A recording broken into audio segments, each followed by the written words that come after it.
João 4. Quando, pois, o Senhor veio a saber que os fariseus tinham ouvido dizer que ele, Jesus, fazia e batizava mais discípulos que João, se bem que Jesus mesmo não batizava, e sim os seus discípulos, deixou a Judéia, retirando-se outra vez para a Galiléia. E era-lhe necessário atravessar a província de Samaria. Chegou, pois, a uma cidade samaritana chamada Sicar, perto das terras que Jacó dera a seu filho José. Estava ali a fonte de Jacó. Cansado da viagem, assentara-se Jesus junto à fonte, por volta da hora sexta. Nisto veio uma mulher samaritana tirar água. Disse-lhe Jesus: Dá-me de beber. Pois seus discípulos tinham ido à cidade para comprar alimentos. Então lhe disse a mulher samaritana: Como sendo tu judeu, pedes de beber a mim, que sou mulher samaritana? Porque os judeus não se dão com os samaritanos. Replicou-lhe Jesus: Se conheceras o dom de Deus e quem é o que te pede, dá-me de beber. Tu lhe pedirias e ele te daria água viva. Respondeu-lhe ela: Senhor, tu não tens com que atirar, e o poço é fundo. Onde, pois, tens a água viva? És tu, porventura, maior do que Jacó, o nosso pai, que nos deu o poço do qual ele mesmo bebeu, e bem assim seus filhos e seu gado? Afirmou-lhe Jesus: Quem beber desta água tornará a ter sede. Aquele, porém, que beber da água que eu lhe der, nunca mais terá sede. Pelo contrário, a água que eu lhe der será nele uma fonte a jorrar para a vida eterna. Disse-lhe a mulher: Senhor, dá-me dessa água para que eu não mais tenha sede, nem precise vir aqui buscá-la. Disse-lhe Jesus: Vai, chama teu marido e vem cá. Ao que lhe respondeu a mulher: Não tenho marido. Replicou-lhe Jesus: Bem disseste, não tenho marido. Porque 5 maridos já tiveste, e este que agora tens não é teu marido. Isto disseste com verdade. Senhor, disse-lhe a mulher: vejo que tu és profeta. Nossos pais adoravam neste monte. Vós, entretanto, dizeis que em Jerusalém é o lugar onde se deve adorar. Disse-lhe Jesus: Mulher, podes crer-me que a hora vem, quando nem neste monte, nem em Jerusalém adorareis o Pai. Vós adorais o que não conheceis. Nós adoramos o que conhecemos, porque a salvação vem dos judeus. Mas vem a hora, e já chegou, em que os verdadeiros adoradores adorarão o Pai em espírito e em verdade. Porque são esses que o Pai procura para seus adoradores. Deus é espírito, e importa que os seus adoradores o adorem em espírito e em verdade. Eu sei, respondeu a mulher, que há de vir o Messias chamado Cristo. Quando ele vier, nos anunciará todas as coisas. Disse-lhe Jesus: Eu sou, eu que falo contigo. Neste ponto chegaram os seus discípulos e se admiraram de que estivesse falando com uma mulher. Todavia, nenhum lhe disse: Que perguntas? Ou por que falas com ela? Quanto à mulher, deixou seu cântaro, foi à cidade e disse àqueles homens: Vinde comigo e vede um homem que me disse tudo quanto tenho feito. Será este, porventura, o Cristo? Saíram, pois, da cidade e vieram ter com ele. Nesse ínterim, os discípulos lhe rogavam, dizendo: Mestre, come. Mas ele lhes disse: Uma comida tenho para comer que vós não conheceis. Diziam então os discípulos uns aos outros: Ter-lhe-ia, porventura, alguém trazido o que comer? Disse-lhe Jesus: A minha comida consiste em fazer a vontade daquele que me enviou e realizar a sua obra. Não dizeis vós que ainda há 4 meses até a ceifa? Eu, porém, vos digo: erguei os olhos e vede os campos, pois já branquejam para a ceifa. O ceifeiro recebe desde já a recompensa, e entesoura o seu fruto para a vida eterna. E dessarte se alegram tanto o semeador como o ceifeiro. Pois no caso é verdadeiro ditado: um é o semeador e outro é o ceifeiro. Eu vos enviei para ceifar o que não semeastes. Outros trabalharam e vós entrastes no seu trabalho. Muitos samaritanos daquela cidade creram nele em virtude do testemunho da mulher que anunciara: Ele me disse tudo quanto tenho feito. Vindo, pois, os samaritanos ter com Jesus, pediam-lhe que permanecesse com eles e ficou ali 2 dias. Muitos outros creram nele por causa da sua palavra e diziam à mulher: Já agora não é pelo que disseste que nós cremos, mas porque nós mesmos temos ouvido e sabemos que este é verdadeiramente o Salvador do mundo. Passados 2 dias, partiu dali para a Galiléia, porque o mesmo Jesus testemunhou que um profeta não tem honras na sua própria terra. Assim, quando chegou a Galiléia, os galileus o receberam porque viram todas as coisas que ele fizera em Jerusalém por ocasião da festa, a qual eles também tinham comparecido. Dirigiu-se de novo a Caná da Galiléia, onde da água fizera vinho. Ora, havia um oficial do rei cujo filho estava doente em Cafarnaum. Tendo ouvido dizer que Jesus viera da Judéia para a Galiléia, foi ter com ele e lhe rogou que descesse para curar seu filho, que estava à morte.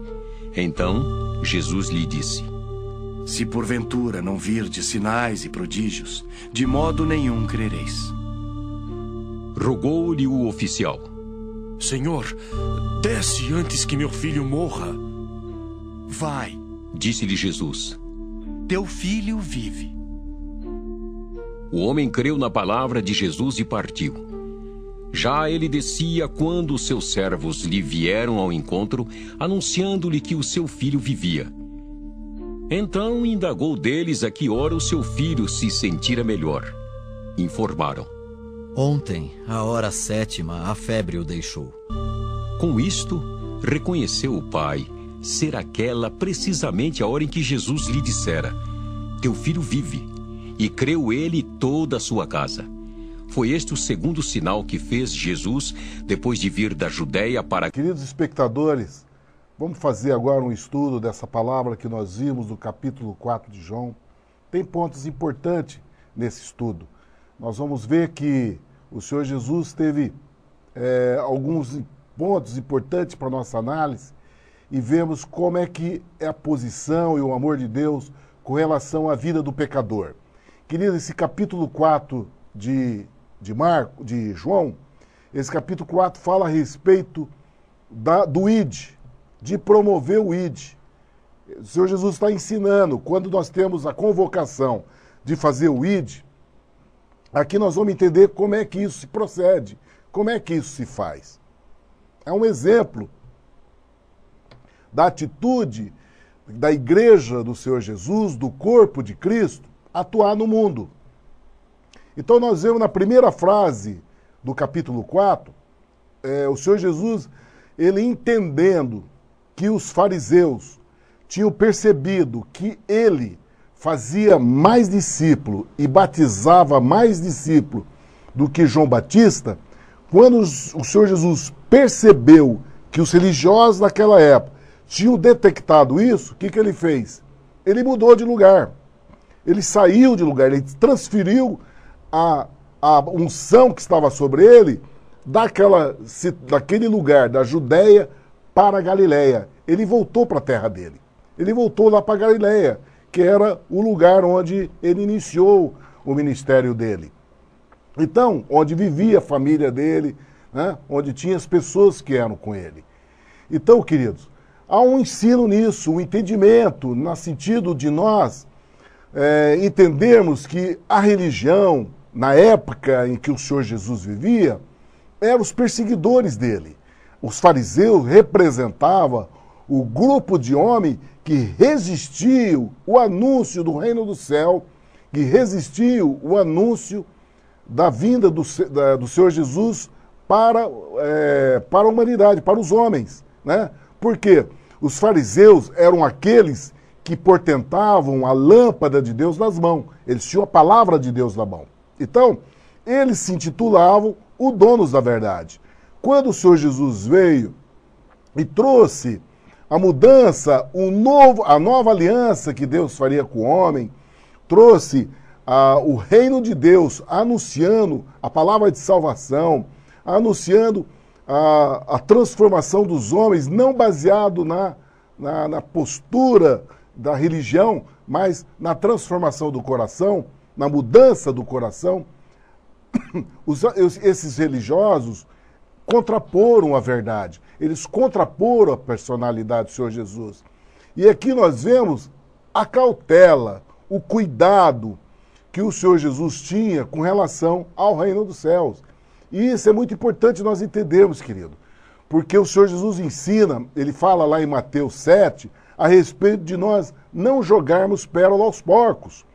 O que é isso? É nós entendermos que o reino de Deus em nosso coração, a fé em nosso coração, ela tem que ser guardada, ela tem que ser cuidada, ela tem que ser preservada. Então nós temos que entender aonde nós estamos anunciando, aonde nós nos posicionarmos como filho de Deus. Há lugar, queridos, que nós não temos que abrir a boca. E há lugar que nós temos que anunciar. Entendeu? Há lugar que nós temos que simplesmente estar presente, pela presença de Deus no nosso coração. E há lugar que a palavra tem que ser anunciada. Então, é esse cuidado que o Senhor Jesus teve, porque nós vamos ver nos textos do Evangelho, em vários momentos, que os fariseus queriam colocar a mão sobre o Senhor Jesus, no sentido de aprisionar ele, e ele saía. Desde a primeira palavra, quando ele falou, né, quando ele abriu o livro de Isaías, ele anunciou, né, que a respeito do ministério dele, desde a primeira palavra que ele anunciou, os fariseus já queriam colocar a mão sobre o Senhor Jesus e já matar o Senhor Jesus. Então nós vemos aqui ele saindo da Judéia e voltando para Galiléia, quando ele percebeu que os fariseus entenderam que o ministério dele estava em franco desenvolvimento. Quando o ministério dele estava se desenvolvendo de uma maneira tremenda, fazendo muitos discípulos e batizando muitos. E aí, mas isso, querido, não é sinal de derrota, porque nós vamos ver realmente qual é a posição do Senhor Jesus nisso. Porque ele não veio, o Senhor Jesus, para estabelecer um reino terrestre. Ele não veio para anunciar um governo terrestre, um domínio de homens. Não, ele não estava preocupado com essa posição. Porque nós, homens, temos essa ideia, né, de olhar a questão da ação de Deus na vida dos homens através daquilo que os homens representam, através de governo, através de autoridade, através de poder. Mas o Senhor Jesus não demonstra isso. E essa saída dele da Galileia, da Judéia para a Galileia não é sinal de covardia, não é sinal dele estar fugindo. Não, querido. Há uma sabedoria nisso. É isso que nós temos que entender. Qual é a função do ID? O ID nós não irmos e confrontarmos as pessoas, confrontarmos o sistema de governo, confrontarmos as ideias do mundo. Não. A igreja do Senhor Jesus, esse não é o papel da igreja. A igreja do Senhor Jesus não veio para provar nada para ninguém. Não veio para nós provarmos que somos melhores ou somos mais do que as pessoas. Que nós somos bonzinhos ou que nós somos perfeitos para o mundo. Não, queridos. A igreja do Senhor Jesus veio para fazer isso que nós vamos aprender hoje aqui no capítulo 4. É esse ensino que o Espírito Santo quer nos trazer a respeito da revelação que o capítulo 4 dá para nós. Então, olha o ensino que dá no entendimento de qual a posição que nós temos com relação ao cuidado com a nossa fé, o cuidado com o nosso papel, o cuidado com aquilo que nós temos que fazer como igreja do Senhor, no anúncio de promover o ID, que é a vontade de Deus sobre a nossa vida. Então aqui, ele saindo então da Judéia a caminho da Galiléia, ele teve que passar por uma região chamada Samaria, né? E lá, nessa região chamada Samaria, tinha uma cidade chamada Sicar. E o Senhor Jesus, indo com os apóstolos, com os seus discípulos, passou por aquele lugar, por aquela região, e ele, cansado, ele descansou na proximidade de um poço, enquanto seus discípulos foram para a cidade comprar alimento. Nesse local, ele teve um encontro com uma mulher daquela região da Samaria. E aquela região da Samaria, aquele povo que vivia ali, não eram judeus. Eles não seguiam a religião judaica, os fariseus. Não, eles tinham eles serviam a Deus dentro de uma outra posição religiosa. Eles tinham uma maneira de seguir a Deus de uma outra corrente religiosa. E esses dois povos, tanto o samaritano quanto o judeu, eles, por essa questão religiosa, por essa posição de religião que eles tinham, eles eram opostos, eles não se falavam, eles não eram amigos, eles não eram amistosos. Então, olha só o que aconteceu nesse momento, porque o Senhor Jesus, ele tinha posição de judeu, porque ele nasceu no lar judeu, e o hábito dele, as vestimentas dele, a postura dele era de um judeu. E veio uma mulher samaritana desse povo que foi buscar água naquele poço que o Senhor Jesus estava próximo. E aí, o Senhor Jesus, abordando essa mulher, pediu a ela que oferecesse água, que ela tinha o balde para buscar água. E a mulher estranhou a posição dele, falou: como é que você, judeu, conversa comigo? Quando eles não eram, eles não tinham nenhuma posição amigável. E com isso o Senhor Jesus virou para ela, respondeu para ela. E aí está o ensino, querido. Porque quando o Senhor Jesus pediu a água, ele simplesmente abriu a oportunidade desse diálogo. Ele abriu a oportunidade desse diálogo. Porque o texto não diz que ele bebeu ou não a água, se a mulher deu a água ou não para ele. Não diz isso.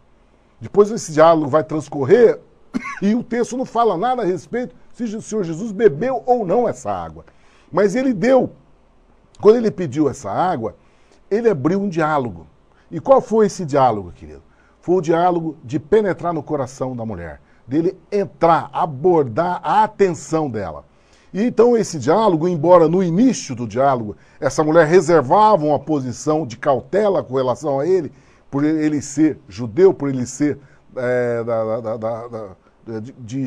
judaica, da religião judaica, ela resistiu a ele, e o Senhor Jesus, com muito amor, virou para ela e falou: olha, se você conhecer o dom de Deus, se você conhecer o dom de Deus, e quem é que te diz, dá-me de beber, tu lhe pedirias, e ele te daria água da vida. Querido, olha só a simplicidade de um diálogo que tem uma essência, uma profundidade tremenda.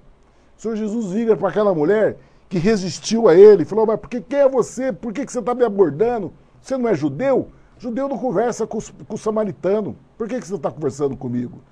E o Senhor Jesus, com muito amor, vira para ela e fala: olha, se você soubesse quem é que está te pedindo água, se você conhecesse o dom de Deus. Querido, como isso é importante para nossas vidas. Como é importante nós termos esse conhecimento do dom de Deus. O que representa Jesus. O que representa essa palavra de Deus para a nossa vida. Se nós conhecermos isso, querido, é essa a chamada que o nosso Deus tem para a nossa vida. De nós conhecermos o Senhor Jesus. Ele que é o verbo que se fez carne. Ele que é o dom de Deus. Por isso que ele diz, ele já se anuncia. E é essa posição que nós temos que aprender, queridos. Nós temos que ter a naturalidade, a abertura, a simplicidade de falar do amor de Deus com uma coisa corriqueira. Falar desse amor, desse dom de Deus que é Jesus Cristo, anunciar ao mundo num diálogo simples, num diálogo amoroso. Não importa a resistência que muitas vezes o pecador faz quando você aborda, quando ele depara com a luz. Porque nós, a igreja do Senhor Jesus, representa a luz no meio das trevas, no meio de um mundo voltado para a idolatria, voltado para a idolatria não apenas de religião, mas a idolatria da alegria do mundo, das festas, do carnaval, de todos esses anúncios que a carne promove, né? De festas e bajulações, né? De exaltação, de bebedice, de glutonarias, entendeu?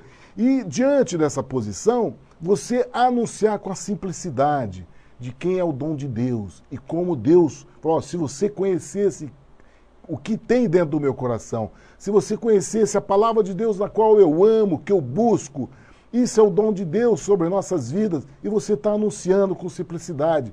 Você poder dizer, olha, se você conhecesse, você ia saber que você tem na sua disposição rios de água viva que vão jorrar do seu interior e vai te trazer alegria, paz, saciedade, de você não precisar ficar procurando no mundo, a satisfação do mundo, essa falsa alegria do mundo sobre a sua vida.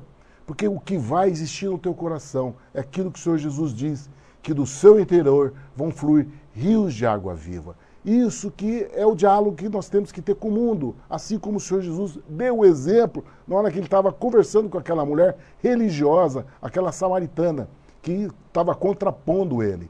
E ela ainda não tinha entendido. Quando o Senhor Jesus falou isso, ela não entendeu ainda. Ela continuou resistindo. E ela ainda com muita ousadia virou para ele: Senhor, se tu tens essa água, o poço é fundo. Então, se tu tens essa água viva, quer dizer, interrogando ele, duvidando que ele tivesse isso. A dúvida. Né? O mundo tem dúvida a respeito daquilo que o Senhor Jesus é na nossa vida. O mundo tem dúvida de que realmente você tem no seu coração, que a igreja do Senhor Jesus tenha no coração, o Espírito Santo. O mundo tem dúvida e vai colocar dúvida se realmente você tem a salvação. O mundo tem dúvida se você é realmente filho de Deus. O mundo vai ter essa dúvida. Ele vai se interrogar, ele vai ter sempre essa interrogação. Mas nós precisamos ter a fé, querido, que a palavra de Deus é verdadeira, que a palavra de Deus nos anuncia que quem crê no Senhor Jesus está salvo. Quem crê na obra da cruz do Calvário, naquilo que ele fez por nós, está salvo. Nós temos que ter essa convicção, querido. E essa convicção nos dá quando nós temos a certeza, porque nós andamos nessa triagem, nós andamos nesse caminho, nós andamos nessa trilha. Quando você tem essa obediência, determinação, o mundo não pode, por mais que o mundo te interrogue, a convicção está dentro de você, essa certeza está dentro de você. E o Senhor Jesus, mesmo diante daquela dúvida daquela mulher, ele nos dá um ensino. Ela demonstrando dúvida, mas se tu tens essa água da vida, então me dê essa água, porque você não é maior do que o pai Jacó, que desceu e que deu a água para os seus filhos aqui. Entendeu? Ela resistindo e colocando a religião, todo o contexto de religiosidade, como uma verdade superior àquilo que está dentro do seu coração. Querido, é isso que o mundo tenta nos fazer, as pessoas tentam nos fazer. Eles querem, como o mundo é voltado por essa questão religiosa, eles tentam nos abater, colocando essa postura do conhecimento da Bíblia, do conhecimento da palavra de Deus, do conhecimento do mundo religioso, contrapor aquilo que está dentro do coração do homem de Deus, aquilo que está dentro do coração do Filho de Deus, aquele que vive o mundo no Espírito, que vive a ação do Espírito Santo no coração. O mundo tenta abafar isso. E aquela mulher, ela usou o contexto bíblico, ela usou a palavra de Deus, ela usou a própria palavra, que é o Senhor Jesus, para contrapor aquela verdade que o Senhor Jesus estava anunciando. E o Senhor Jesus não entrou nessa questão, ele não entrou nesse mérito, porque não era isso que ele queria. O alvo dele era outro. E aí ele diz: qualquer que beber dessa água tornará a ter sede, mas aquele que beber da água que eu lhe der nunca terá sede, porque a água que eu lhe der se fará nele uma fonte de água que salta para a vida eterna. Querido, isso aqui é um tremendo, porque na hora que aquela mulher trouxe o mundo religioso, trouxe dentro do contexto do mundo religioso, trouxe a visão do homem, né?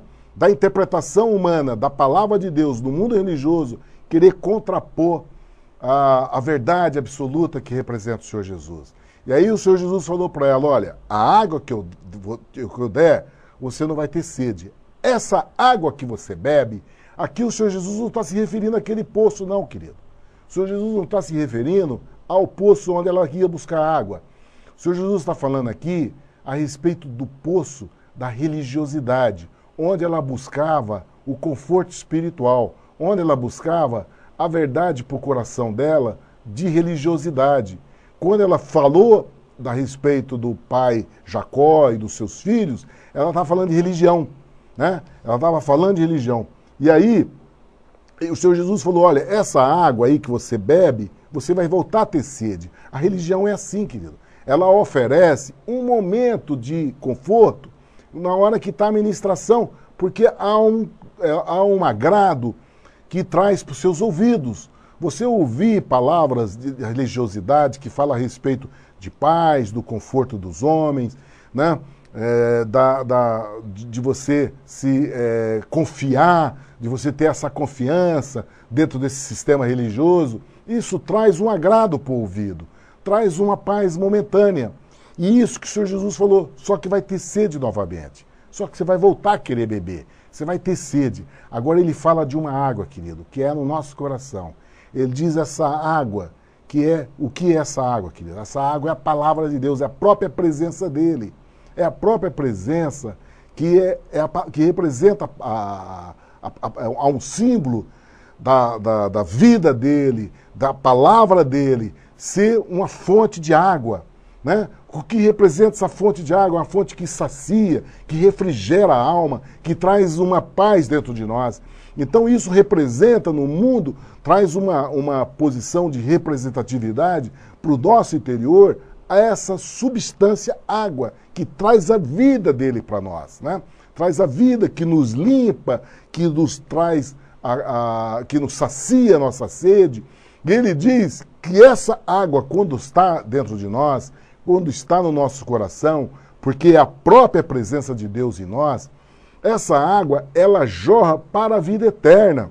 Ela jorra para a vida eterna. Querido, isso é uma coisa tremenda, porque depois ele vai falar a respeito de Deus, porque Deus é Espírito.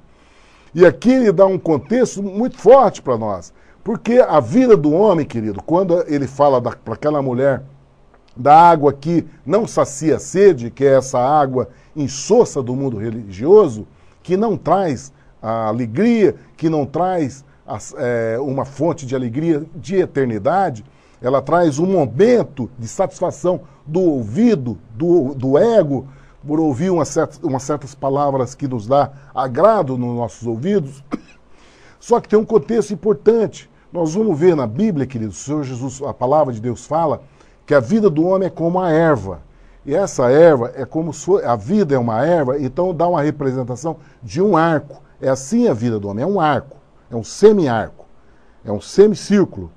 É um semicírculo. Esse semi-arco, o homem nasce, ele chega ao período da juventude, do adulto, floresce e depois ele começa a declinar na velhice e volta, né? Quando ele morre, cai o declínio total.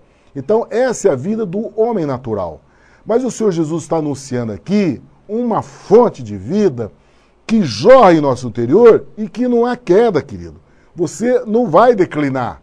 Quando você tem essa água de fonte de vida que representa o Senhor Jesus em nosso coração, o Espírito Santo no nosso coração, é uma água que jorra para a eternidade. Então não há declínio, há uma reta, aliás, há uma reta que ela ascende, ela não declina, ela ascende até a vida eterna. Isso é muito importante para nós, querido, para nós entendermos. Porque no mundo espiritual há um contexto diferente do mundo da matéria. O homem da matéria, ele tem, a vida é 70, 80 anos, o que passar disso é fada e canseira. Só que o mundo espiritual, o Senhor Jesus nos convida para nós vivermos uma eternidade. Não tem dimensão de tempo. O tempo é a eternidade, então um significado muito superior e acima daquilo que nós possamos entender. É esse diálogo que o Senhor Jesus está tendo com aquela mulher. Uma mulher que se apresentou ali no poço. E aí ele fala a respeito dessa água, que leva para a vida eterna. E aquela mulher então falou, Senhor, que ela começou a chamar a atenção dela nesse sentido. Quando o Senhor Jesus falou isso, ela começou a se agradar com aquelas palavras. Entendeu? Ela começou a querer entender isso. Aí ela virou, Senhor, dá-me dessa água para que eu não venha mais nesse poço buscar água. Quer dizer, se referindo ao mundo religioso dela, que ela ainda não tinha entendido. Aí o Senhor Jesus resolve, nesse momento, que o Senhor Jesus percebeu, que ela se interessou, aí ele entra, realmente, naquilo que nós temos que começar a viver, querido. É o poder de Deus sobre nossas vidas. Aí o Senhor Jesus vira para ela e dá uma palavra profética. Vira para ela e fala, ó, vai lá e chama teu marido. E ela vira, Senhor, mas eu não tenho marido. E o Senhor Jesus falou, muito bem, agora você falou a verdade, porque esse homem que você vive não é teu marido. Você já teve 5 maridos, e esse que está com você não é seu marido. Na hora que o Senhor Jesus falou isso para ela, foi uma chicotada nela. Porque, ou melhor dizendo, foi um balde de água fria. Porque nessa hora impactou a mulher. Porque chamou a atenção de coisas que só o íntimo dela sabia. São coisas que só ela tinha vivido. Ninguém sabe o contexto daquilo que ela vivia. Naquele momento, ela estava ali naquele poço. Mas como ela viveu 5 maridos, querido? Qual as condições que essa viveu 5 maridos? E qual é o nível de secreto que ela vivia? Nesse escondido, nesse secreto, nesse submundo, né? Nesse submundo do pecado, de vida carnal, que ela vivia. Aí ela impactou, aí ela viu que aquele homem não era um simples homem. Ele era, no mínimo, um profeta. No mínimo, um profeta. E foi que ela identificou ele como um profeta. E aí ela se interessou. Aí ela se interessou e Jesus falou para ela, e ela, quando ela percebeu, falou, Senhor, eu vejo que você é um profeta. Aí quando ela se interessou em profeta, aí ela começou a abordar mesmo essa questão da religião. Ela quis entender melhor a religião. Aí ela falou, Senhor, vejo que é um profeta, mas nossos pais nos ensinaram, quer dizer, falando da questão da religiosidade, da posição religiosa. Falou, nossos pais nos ensinaram a adorar a Deus nos montes. Querido, é isso que é a religião. A religião, você não aprende as coisas com Deus. Na religião, você aprende as coisas com os homens. Na religião, você não busca o Espírito Santo para saber qual é a vontade de Deus para você chegar diante dele. O que Deus pensa a seu respeito. A religião, você aprende aquilo que o mundo te ensina, aquilo que os homens te ensinam. Foi isso que Jesus ensinou para aquela mulher. Porque ela virou para ele, Senhor, nossos pais nos ensinaram a adorar a Deus nos montes.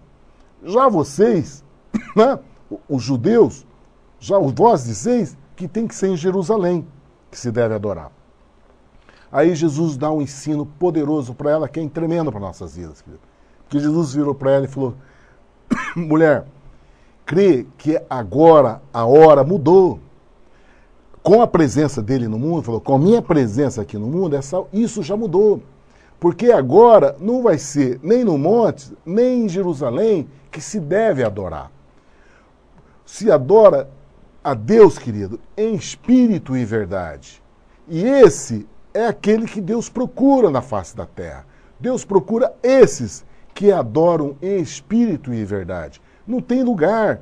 Você se adora a Deus em qualquer lugar, querido. A adoração a Deus se faz com coração contrito, coração humilde. Não precisa ficar gritando, se exaltando na praça. Não, é coração, porque Deus olha o coração. O Senhor Jesus conclui, ele diz que Deus é Espírito. Ele é Espírito. E quem ele busca na terra? Qual é o tesouro que está escondido, que Deus busca? Né? Onde é que está? Está num coração contrito e humilde, que adora ele em espírito e verdade. Em qualquer lugar. Em qualquer lugar expressa o amor e a devoção e o cuidado que tem com essa fé. O cuidado que tem em buscar a verdade de Deus. É isso que Jesus fala para ela. A hora já vem, e agora é, que os verdadeiros adoradores adorarão o Pai. Adorarão o Pai em espírito e em verdade. Porque o Pai procura os tais para que assim se adorem. É assim. O Senhor Jesus dá um tremendo ensino de como nós chegarmos no mundo, querido, e abordarmos os pecadores, abordarmos aqueles homens, abordarmos as mulheres que estão perdidas, seguindo uma orientação de religiosidade que os pais passaram. que o mundo religioso passou. Mas você não sabe qual é o tesouro que está ali. Você não sabe qual é a preciosidade que está no coração. O Senhor Jesus conhecia. E o Senhor Jesus ali, ele fez questão de chegar naquela mulher e se apresentar. Para o mundo, ele anunciou em parábola. Para o mundo ele falava em parábola. Mas para essa mulher, ele abriu, ele falou para ela. Ele descortinou toda a verdade para ela. E virou para ela e falou mais. Porque ela virou, quando ela ouviu isso, falou: Senhor, eu sei que o Messias, que se chama Cristo, vem.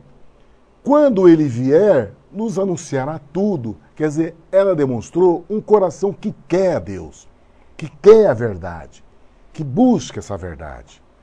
Aí o Senhor Jesus, ele diz para ela textualmente, querido, claramente, ele diz: eu sou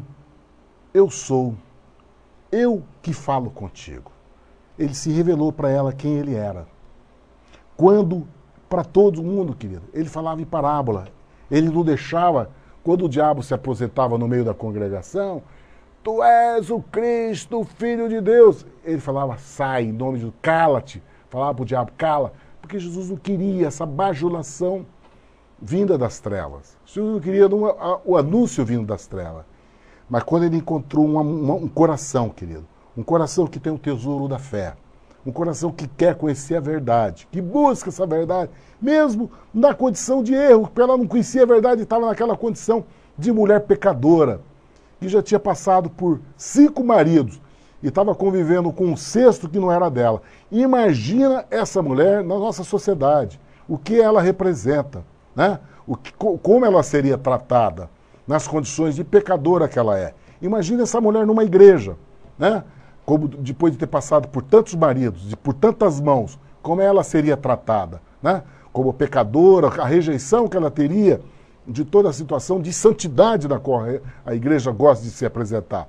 E aqui, queridos, nós vemos o nosso Senhor Jesus se descortinando diante delas, demonstrando, buscando aquela mulher, tirando ela lá do poço, da dúvida, do pecado, estendendo a mão e tirando ela das trevas e trazendo ela para a luz, ele pessoalmente indo lá buscar, ele indo buscar com todo o empenho, se revelando para aquele coração.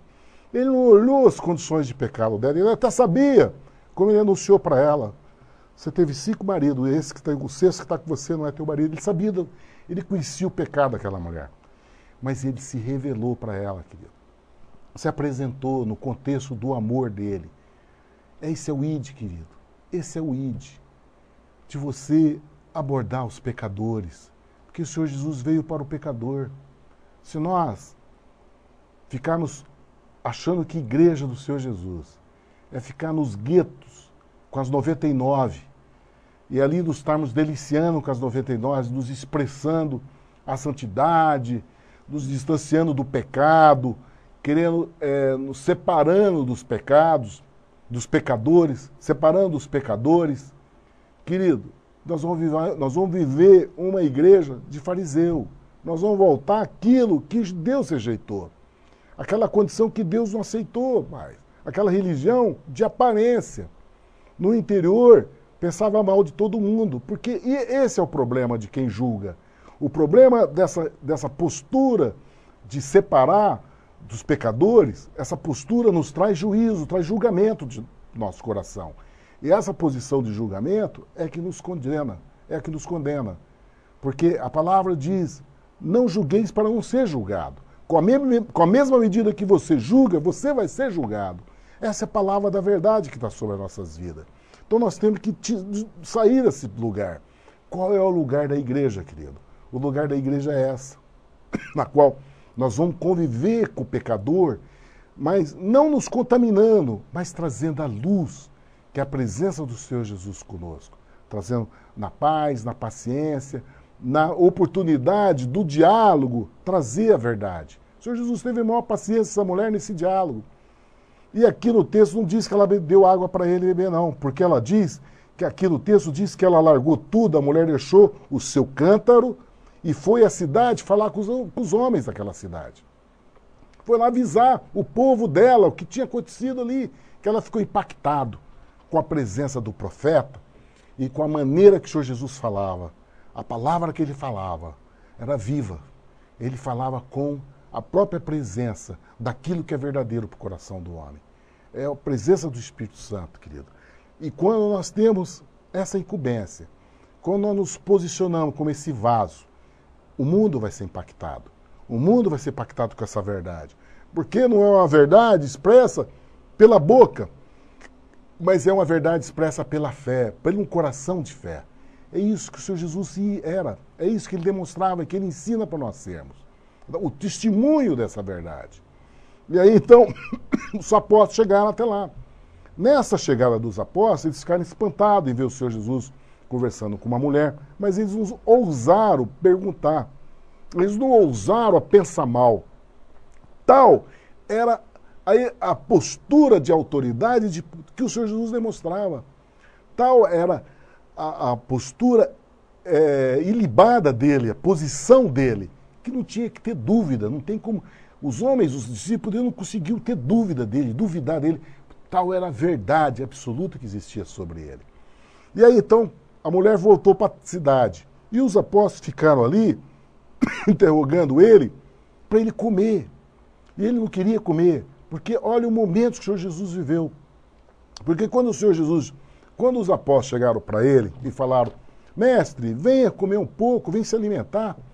Ele virou e falou, olha, a comida que eu quero comer é fazer a vontade do meu Pai. Querido, aqui há uma expressão como o Senhor Jesus estava feliz com aquele momento. Como Deus se alegra com a salvação de um pecador. Por isso que a palavra de Deus diz que a festa no céu quando o pecador se arrepende. Porque essa demonstração que o Senhor Jesus deu ali naquela hora, quando aquela mulher foi impactada com a palavra dele e saiu correndo para anunciar aquilo que ela ouviu. Largou tudo e foi lá anunciar. E o Senhor Jesus, então, alegre com aquela posição, ele falou para os apóstolos, olha, a comida que eu quero, é isso que está acontecendo aqui, é fazer a vontade do meu Pai. Qual é a vontade do meu Pai? O Senhor Jesus diz, eu vim para que aquele que crê tenha a vida eterna. Eu vim para os pecadores. E isso era a vontade. Ele veio para isso. Essa era a vontade do Pai sobre a vida dele. Será que nós sabemos qual é a vontade que você tem, que Deus tem para a tua vida? Você tem conhecimento de qual é a vontade que Deus tem para a tua vida? Eu quero te falar uma coisa, querido. Assim como o Senhor Jesus cumpria tudo aquilo que estava escrito, eu quero dizer para você, essa é a vontade do Pai sobre a tua vida. Que você cumpra tudo aquilo que está escrito sobre a tua vida. Porque no Novo Testamento, nos Evangelhos, e depois nós vamos ver nas epístolas, nós vamos conhecer o que Deus espera de nós. O que Ele espera de um homem espiritual nascido da água e do Espírito, nascido de novo, que vive agora, não mais os desejos da carne, o momento que vivia, mas vive agora o que é a vontade de Deus. E aqui o Senhor Jesus dá um ensino ainda a respeito disso. Porque ele vira para os apóstolos e fala a respeito dessa vontade de Deus, querido. Nós vamos ver agora o ensino que o Senhor Jesus vai dar a respeito desse assunto que estavam discutindo ali, a respeito da vontade de Deus, do que seria comida que satisfaria para ele, do que satisfaz. Porque ele virou para os apóstolos e falou, olha, vocês sabem, com relação à colheita, porque eles eram homens que viviam a condição natural da vida, pescadores e agricultores, ele virou e falou o seguinte, olha, vocês sabem quando é o tempo da colheita.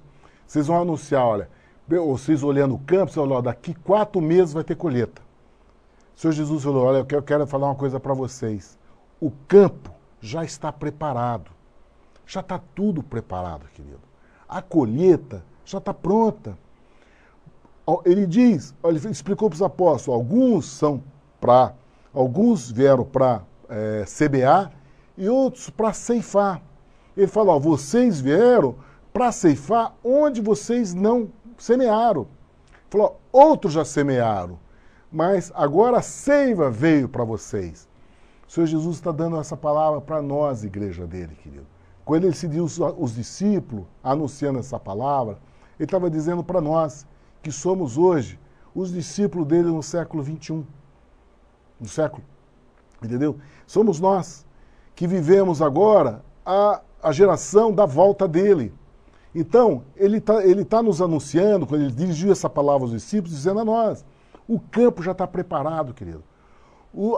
Toda a história dos profetas, da relação do homem com Deus, de todos esses homens que vieram, da história da hermenêutica, toda a questão que nós conhecemos, né, através da história da igreja, isso significa que já foi semeado. O mundo já está semeado. Agora basta que nós nos apresentemos para ceifar. E como você faz essa ceifa, querido? Nós fazemos essa ceifa nesse exemplo que o Senhor Jesus disse, de você se apresentar para um diálogo, de você se apresentar para um pecador com o diálogo.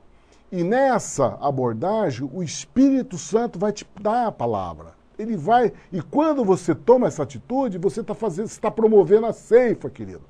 Você está promovendo aquilo que o Senhor Jesus diz, que você é um ceifeiro, né? Porque o exemplo que ele deu é disso. Porque o que aconteceu? Aquela mulher, ela voltou para a cidade dela e veio correndo com o povo para conhecer Jesus.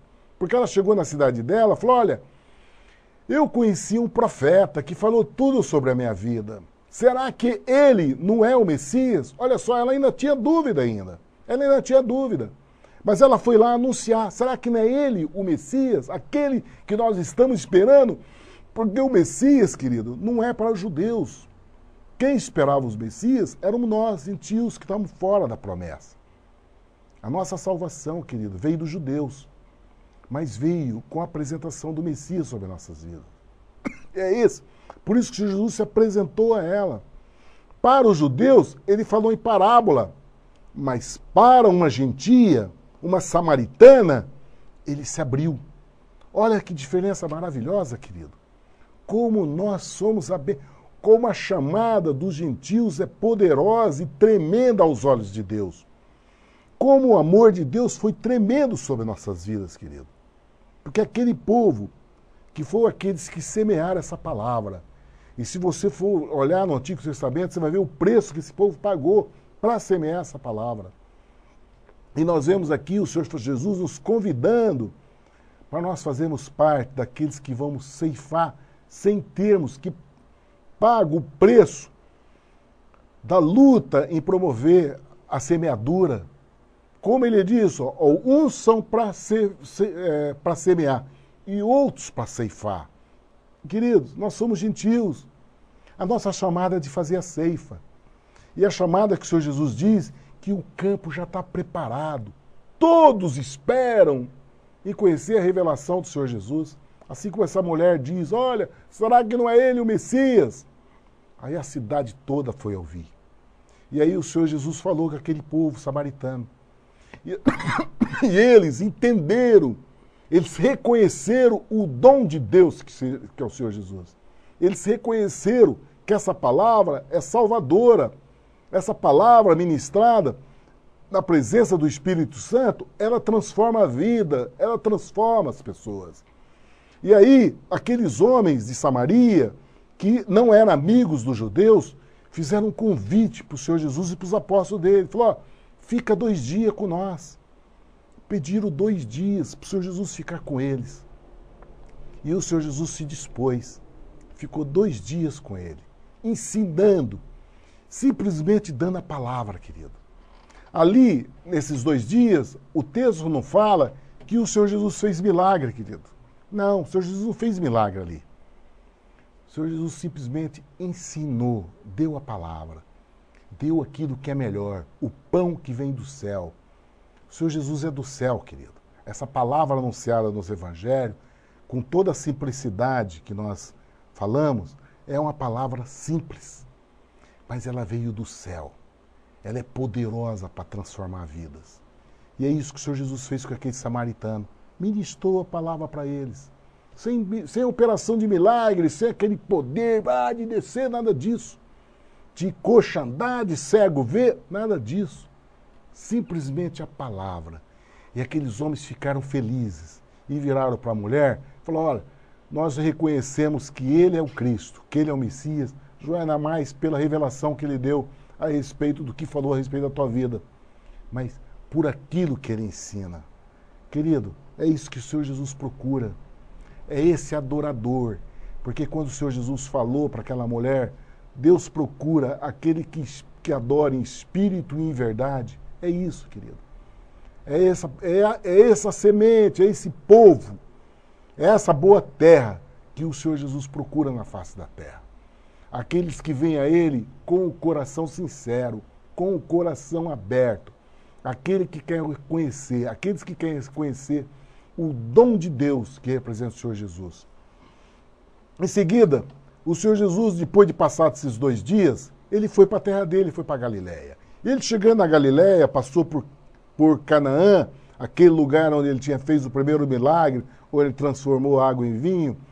E o texto diz que teve um capitão do exército romano, um homem nobre, que chegou até o Senhor Jesus e foi pedir para ele que o filho dele estava morrendo, para ir lá curar o filho dele. E o Senhor Jesus olhou aquilo, olha a diferença, querido. O Senhor Jesus saiu do meio dos samaritanos, daqueles que eram um povo gentil, e voltou para o povo dele. E lá no meio do povo dele, na terra dele, e o texto diz que o Senhor Jesus já comentava, já tinha testificado que um profeta sem honra na sua própria terra. Nesse lugar apareceu lá o nobre com o filho doente, pedindo que o Senhor Jesus fosse curar. E aqui o Senhor Jesus dá uma demonstração do como é que é essa questão da fé, querido. Porque quando ele foi abordado por esse homem, ele diz: se não virdes milagre, se não virdes sinais e milagres, não crereis. Será que nós somos tão cegos? Será que nós somos tão turrão, tão grotesco, de querer ver o Senhor Jesus só através do milagre? Será que da terra não existe, como naquela época apareceu aquela mulher samaritana pecadora, ignorante da palavra de Deus, que cultuava a Deus pelos ensinos do Pai, não pela verdade absoluta de Deus, que é a palavra dele? Mas aquela mulher, quando o dom de Deus abriu a boca para falar com ela, ela se abriu. E ela trouxe uma cidade para ouvir o Senhor Jesus, para mostrar o nível de liderança que ela tinha, embora pecadora. E o Senhor Jesus transformou vidas ali, sem precisar fazer milagres. Ele salvou vidas sem precisar fazer milagres. Mas aqui, queridos, no meio do povo religioso, o Senhor Jesus teve que fazer milagre para que as pessoas pudessem olhar ele. E teve cidade, querido, que mesmo fazendo todos os milagres que ele fez, como Betsaida, Cafarnaum, essas cidades, elas não se renderam ao Senhor Jesus. Os religiosos conseguiram contrapor, que o Senhor Jesus chegou a dar uma condenação tremenda para essas cidades, porque elas não creram, mesmo diante das operações de milagre que o Senhor Jesus fez ali no meio deles. Queridos, é uma palavra tremenda para nós entendermos, porque o maior tesouro que nós possamos ter, querido, é a fé no coração. Isso é que é fundamental para nossas vidas, porque a fé no coração é que não vai nos estabelecer nesse rio que jorra para a vida eterna no nosso interior, que é o rio de água viva que jorra dentro do nosso coração, de agora até a eternidade. Não vai haver declínio sobre nossas vidas, é uma ascendência, é um mundo espiritual sobre nós, porque Deus é espírito e verdade sobre nossas vidas. E quando nós temos esse conhecimento, essa revelação em nosso coração, você vai poder adorar Ele em espírito e verdade, querido. E é isso que Deus procura na face da terra. Ele não diz que Ele está procurando aqueles que Ele possa curar milagres. Não, porque o milagre vai acompanhar toda a nossa vida, querido. Porque a vida com Deus em nossas vidas, a presença de Deus em nossas vidas, é uma condição de milagre. Porque Deus é poderoso, Ele é sobrenatural. Então, a própria presença dele em nós vão acompanhar nossas vidas. Os sinais vão acompanhar nossas vidas. Na transformação do mundo, na transformação das pessoas, na ação da presença do nome de Jesus na nossa boca, em transformar a circunstância. em mudar a circunstância. Mas o que Deus procura, querido, é um coração de fé. É um coração que busca essa verdade. É isso que nós aprendemos no capítulo 4 de João. E eu quero fazer um convite a vocês para nós continuarmos nesse estudo amanhã, estudando o capítulo 5 de João, se assim Deus nos permitir.